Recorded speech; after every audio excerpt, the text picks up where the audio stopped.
Hi, I'm Julie Bowen. I'm 35 years old and work as a marketing executive. I've worked hard to build a career I'm proud of.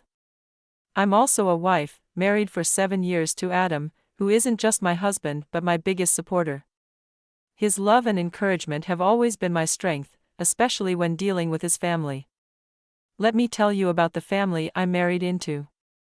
There's Jennifer, my mother-in-law, who is sweet but obsessed with family traditions. Then there are Adam's cousins, Scott and Christine, who are genuinely kind and have always made me feel welcome. But there's also Lauren, Adam's sister. Well, let's just say she's not easy to deal with. Being around her has often tested my patience. That brings me to the morning of the family reunion. I was in our bedroom adjusting a new dress in front of the mirror. My mind drifted back to a tough time in my life just a few months ago.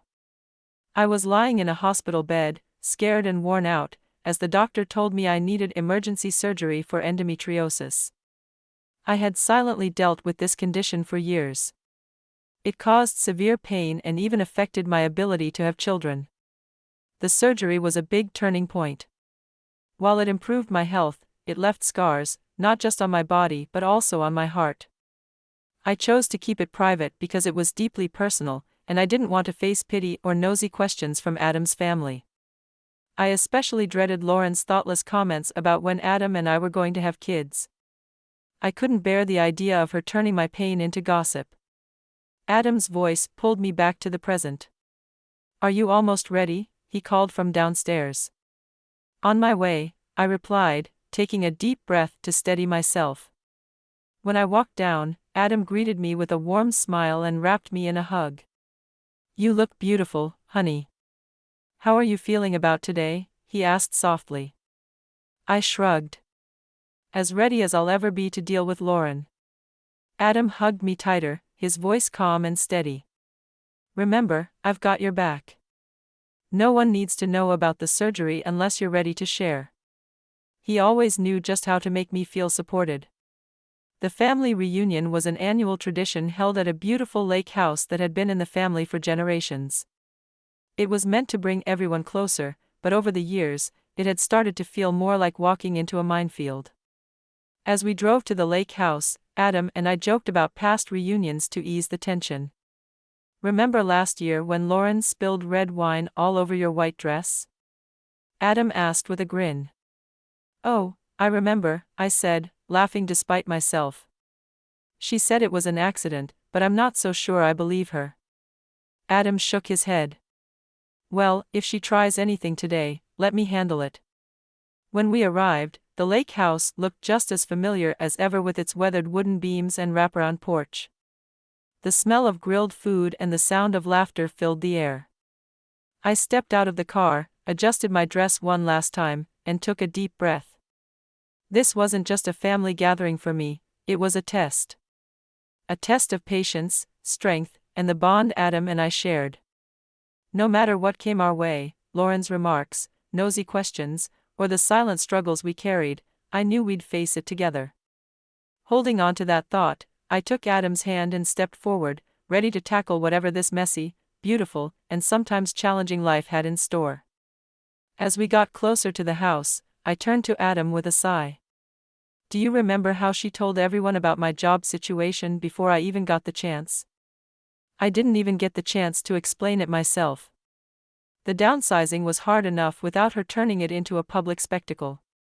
Adam let out a deep breath, gripping the steering wheel a little tighter. "Yeah, Lauren has a way of making everything harder than it needs to be," he said. "She really knows how to make me feel small." I muttered, my hand drifting to my abdomen where my surgery scars were hidden. Adam reached over and squeezed my hand gently. "Not this year," he said firmly. When we arrived, Jennifer greeted us at the door with her usual cheerful energy. "Julie, sweetie, you look wonderful. Come on in, we've missed you." Her warmth made me smile as we stepped into the house. But the comfort didn't last long. Almost immediately, my eyes met Lauren's across the room. She stood on the far side, wearing a smirk that made my stomach twist. "Well, look who's here," she said, walking toward us with that confident air that always put me on edge. "Julie, dear, how have you been? Any news to share?" Her gaze flicked to my midsection, lingering just long enough to send a pointed message. My chest tightened, and anxiety bubbled up. Before I could respond, Adam stepped in. "We're doing great, Lauren. How about you?" he said, wrapping his arm protectively around my waist. Lauren raised an eyebrow, unimpressed by Adam's attempt to deflect. "Oh, just peachy," she said with a sly grin. "Always curious to see what's new with you two. No little ones on the way yet?" Before her comment could sting any deeper, her husband Ryan appeared, looking as awkward as ever, standing just behind her. He said, "Hey, guys, good to see you." His voice sounded overly eager. "Lauren, honey, why don't we go help your mom in the kitchen?" Lauren sighed, clearly annoyed, but allowed herself to be led away. As soon as they disappeared into the other room, I exhaled slowly, finally able to breathe again. "Thanks for that," I whispered to Adam. He kissed my forehead gently. "Always," he said. "Now come on, let's go say hi to Scott and Christine before Lauren finds something else to comment on." The sun shone brightly through the windows as we made our way into the living room, ready to face whatever the day would bring. I stepped out onto the back porch, letting the fresh air calm my nerves. The lake sparkled in the distance, and the sound of laughter filled the air. Family members were spread out across the lawn, some chatting near the grill, others playing horseshoes by the dock. I leaned on the porch railing, taking it all in, when I heard Scott's voice. "Hey, Julie, come join us," he called, waving from the basketball net he was setting up.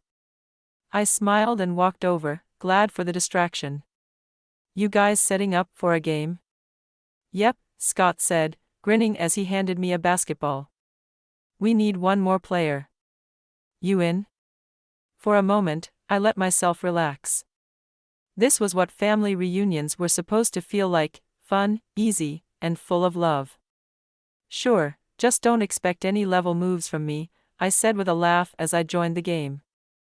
As I served the ball, I felt a glimmer of hope rise inside me. The challenges Lauren brought weren't going to disappear, but with Adam by my side and moments like this to ground me, I felt ready to face the day. The laughter and friendly teasing during the game were exactly what I needed. For a little while, I could forget the tension that lingered in the background. But it wasn't long before I noticed Lauren watching me. She sat at a table with a group of aunts, her sharp gaze following my every move. It felt like her eyes were cutting through the light-hearted mood, trying to remind me of the tension I wanted to ignore. I tried to shake off the unease and focus on the game, soaking in the joy of just being in the moment.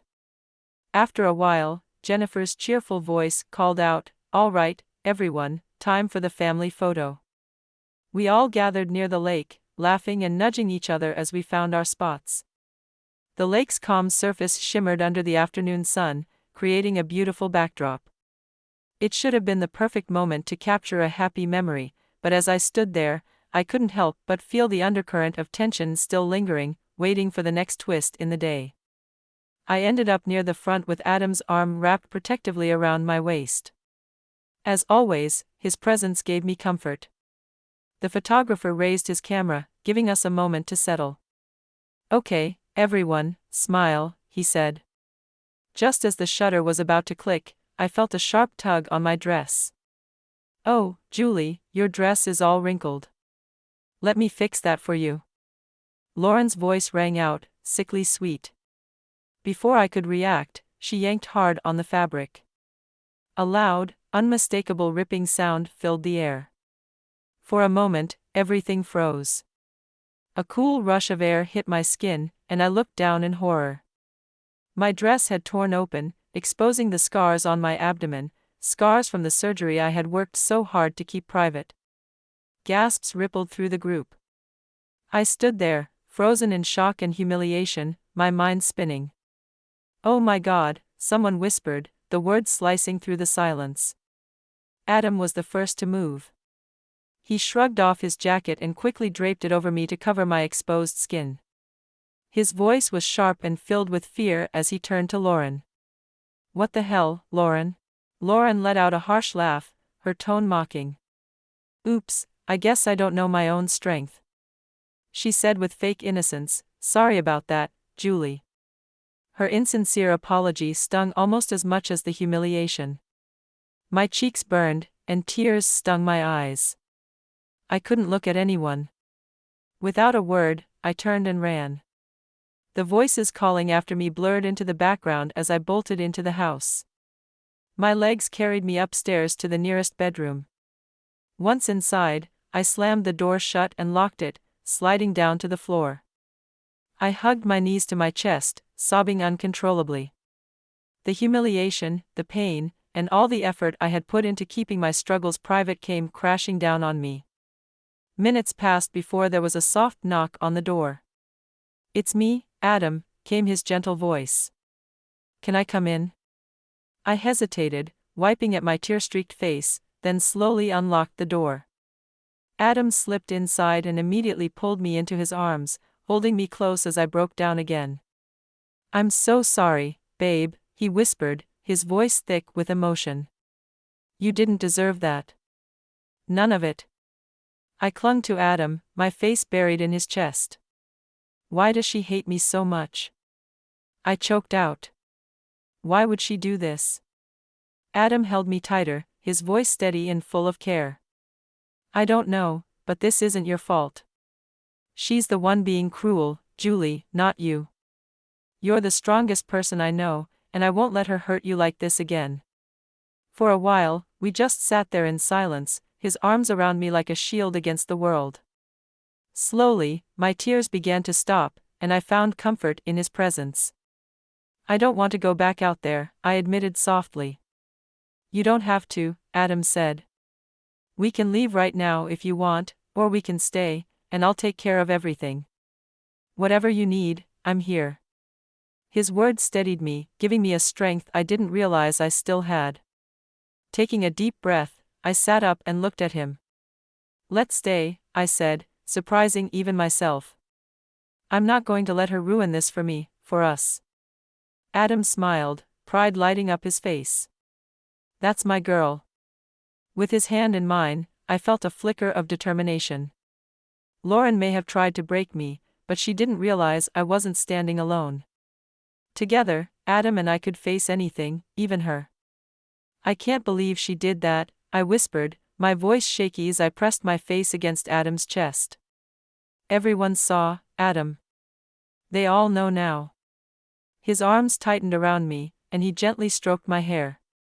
It's okay, he murmured, his voice calm and soothing. You have nothing to be ashamed of, Julie. Not a single thing. We stayed like that for what felt like forever, his quiet strength helping me pull myself back together. But then muffled voices broke through the silence. Lauren, how could you do such a thing? Jennifer's voice was heavy with disappointment. Oh, come on, Mom, Lauren snapped back, defensive and dismissive. It was just a joke. How was I supposed to know she was hiding some big secret under there? Maybe if she wasn't so uptight all the time. I felt Adam stiffen beside me, his body tense with anger. His jaw clenched, and his hand gripped mine firmly. I should go out there, he said, his voice low and filled with frustration. I grabbed his arm. No, don't. It'll only make things worse, I pleaded, my heart racing at the thought of creating an even bigger scene. Adam sighed and pulled me closer. You're right, but we can't let her keep getting away with this. His words sparked something inside me, a strength I hadn't felt before. I pulled back slightly, meeting his eyes. I'm done, I said, my voice steady despite the turmoil inside me. I'm done letting her walk all over me. This ends now. This wasn't just about standing up to Lauren anymore. It was about reclaiming my dignity. No more hiding, no more shame. It was time to face this, scars and all. In the days after the reunion, I barely left the house. The humiliation replayed in my mind like a bad dream I couldn't escape. Every time I closed my eyes, I saw Lauren's smug smirk and heard the gasps from the crowd. Adam tried his best to comfort me, but even his love couldn't quiet the storm raging inside me. Finally, one afternoon, I picked up the phone and called my best friend, Mary. "I can't take it anymore," I said, my voice cracking as tears filled my eyes. "Oh, honey," Mary said, her voice full of concern. "I'm coming over right now." Within an hour, she was at my door. As soon as I let her in, I collapsed into her arms, letting out all the emotions I'd been holding inside. Once we settled on the couch, I told her everything, years of frustration about Lauren's bullying and manipulation. "She's always putting me down," I said, my voice trembling. "Making me feel small, like I don't belong. But this? This was a new low." Mary listened closely, her brow furrowed in thought. She let me vent until I had nothing left to say, her presence as comforting as a warm blanket. When I finally finished, she took my hands in hers and said firmly, "Julie, you can't let her keep doing this. It's time to stand up for yourself." I sighed. "But how? She's so good at twisting things around, making herself look like the victim. It feels like fighting a losing battle." Mary's eyes lit up with determination. "Then we fight smart," she said, her tone resolute. "We gather evidence, build a case against her, and show everyone who she really is." Her words sparked an idea I hadn't thought of before. Maybe it was time to stop playing defense and start taking action. Over the next few weeks, Mary and I worked together. Every time Lauren sent a snarky text or made a passive-aggressive comment in the family group chat, we documented it. Every time she twisted the truth or tried to make me look bad, we took note of it. At first, it felt strange, like I was plotting revenge, but Mary reminded me that this wasn't about getting even. It was about holding Lauren accountable. "This isn't just for you, Julie," Mary said one evening as we went over the growing file of evidence. "This is for anyone else she's hurt or could hurt in the future. People like Lauren get away with things because no one ever stands up to them." Her words gave me courage. Slowly, I started feeling like I was taking back control, not just from Lauren, but from the fear and shame that had held me back for so long. By the time the next family gathering came around, I felt ready. I didn't know exactly what would happen, but I was sure of one thing: I wasn't going to let Lauren or anyone else define me anymore. On the day of the gathering, I walked into the room with my head held high. My scars, both physical and emotional, were still there, but they no longer felt like weaknesses. They were reminders of my strength, my resilience, and my ability to rise above the pain. When Lauren tried her usual tricks, making a snide remark about my outfit, I stayed calm. I called her out, using the evidence Mary and I had gathered to back me up. For the first time, she didn't have a clever comeback. For the first time, the attention wasn't on me. It was on her. And for the first time, I felt truly free. Later that evening, while Mary and I were brainstorming our next steps, my phone buzzed on the coffee table. A text appeared on the screen. It was from Ryan, Lauren's husband. I hesitated, unsure of what to think. After a moment, curiosity got the better of me, and I agreed to meet him at a local cafe. When I arrived, Ryan was already there, seated in a corner booth. He looked nervous, his fingers drumming on the table as I approached. He glanced up, his expression filled with guilt and unease. "Julie," he began, his voice low, "I'm so sorry about what happened at the reunion. But there's more you need to know about Lauren." I leaned forward, my stomach twisting with anticipation. Over the next hour, Ryan revealed a troubling side of Lauren's behavior, patterns I hadn't fully understood before, but now it all made sense. Ryan shared stories of how Lauren had manipulated not just me, but also him and their children. He talked about her strange obsession with money and hinted that something might not be right at her job. "I think she might be doing something illegal at work," he whispered, glancing over his shoulder nervously. "But I don't have proof yet." By the time we parted, I felt a new sense of clarity.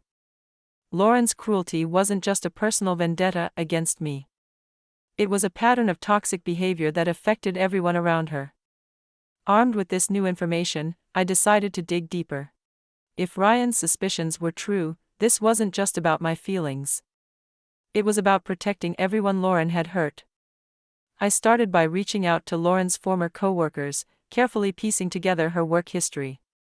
What I found shocked me: reports of inappropriate behavior, frequent conflicts with co-workers, and unexplained financial issues.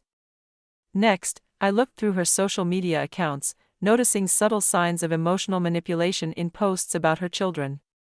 They weren't obvious at first, but once I knew what to look for, the pattern stood out. The real turning point came when I started talking to other family members. One afternoon, Scott pulled me aside at a coffee shop, looking uneasy. "Julie," he said hesitantly, "I don't know if I should tell you this, but..." "What is it?" I asked, bracing myself. He sighed, then continued. "Lauren's been spreading nasty rumors about you and Adam, about why you don't have kids yet." My heart sank. "What kind of rumors?" I asked, my voice barely a whisper. Scott hesitated before finally speaking. The words hit me like a punch to the gut. Lauren had twisted our struggles with fertility into a cruel story, painting me as selfish and career-obsessed, someone who didn't want a family. And that, I learned, was just the beginning. The more I investigated, the more lies and manipulation I uncovered. Lauren had been spinning false stories and spreading gossip for years, turning family members against each other with carefully placed half-truths. Christine was the next to come forward. During one of our late-night phone calls, she opened up about her own experiences with Lauren. "She's always been jealous of you, Julie," Christine explained. "It's like she can't stand seeing anyone happy or doing well. I think she sees you as a threat." Christine said, "You're everything she's not: successful, confident, loved. It eats at her." Her words sent a chill down my spine. How could someone carry so much jealousy and resentment? As the pieces of the puzzle came together, my confidence grew. This wasn't just about me anymore. It was about protecting our family from Lauren's toxic behavior, which had gone unchecked for far too long. One evening, as Adam and I reviewed everything we had uncovered, the weight of our decisions sank in. The table in front of us was covered with notes, screenshots, and statements from family members. It was overwhelming and exhausting, but it also felt empowering. Adam looked at me, his eyes a mix of pride and concern. "Are you sure you want to do this, Julie?" he asked gently. "Once we confront her, there's no going back." I took a deep breath and met his gaze. "I'm sure," I said firmly. "This has gone on long enough. She can't keep hurting people, not you, not me, not anyone else. It's time for the truth to come out." Adam nodded, placing his hand over mine.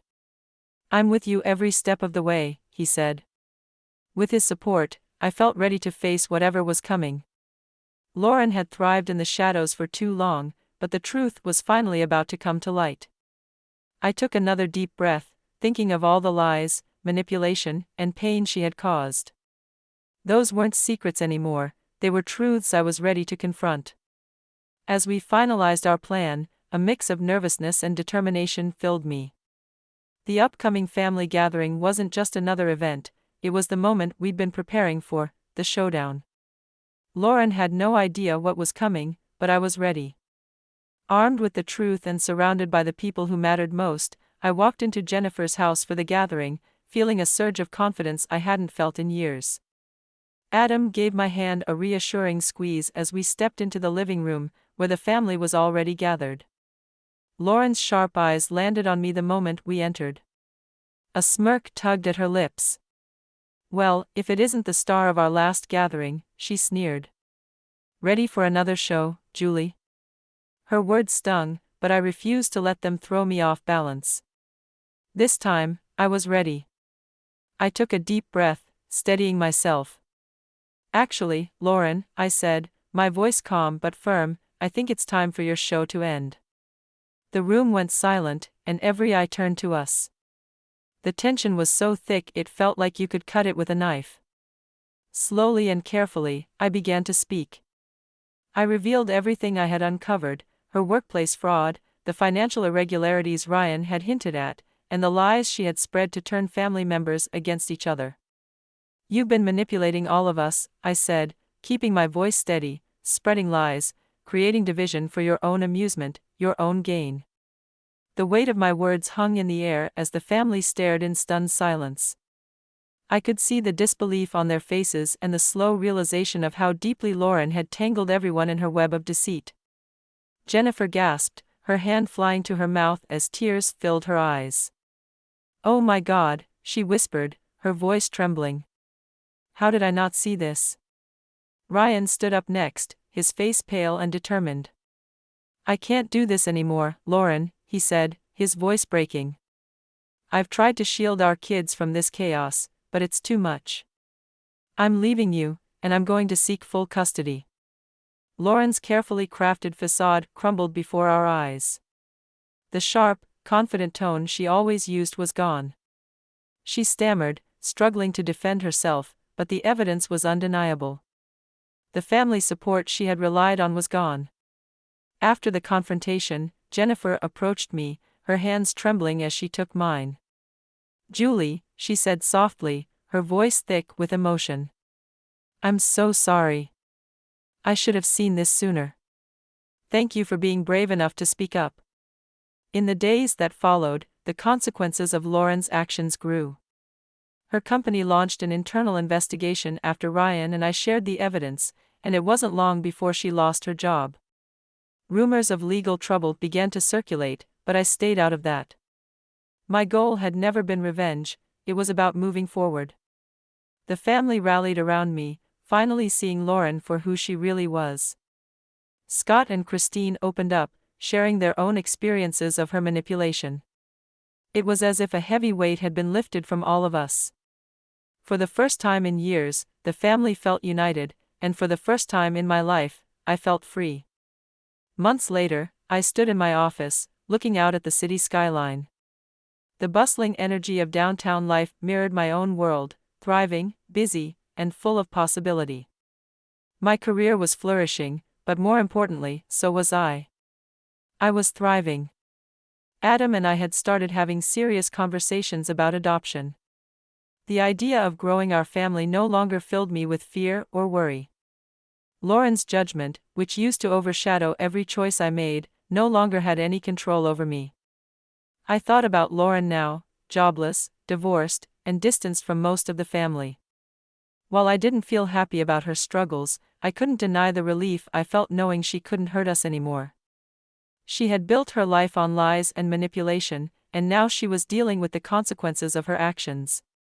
Reflecting on everything that had led me here, I felt proud. The scars on my body, which once made me feel ashamed, now reminded me of my strength. They were a part of my story, a story of resilience, growth, and survival. With a small smile, I turned back to my desk. My life wasn't perfect, but it was mine. For the first time, I felt like I was truly living it on my own terms, free from the shadows of the past. I wasn't hiding anymore or making myself smaller to fit into someone else's expectations.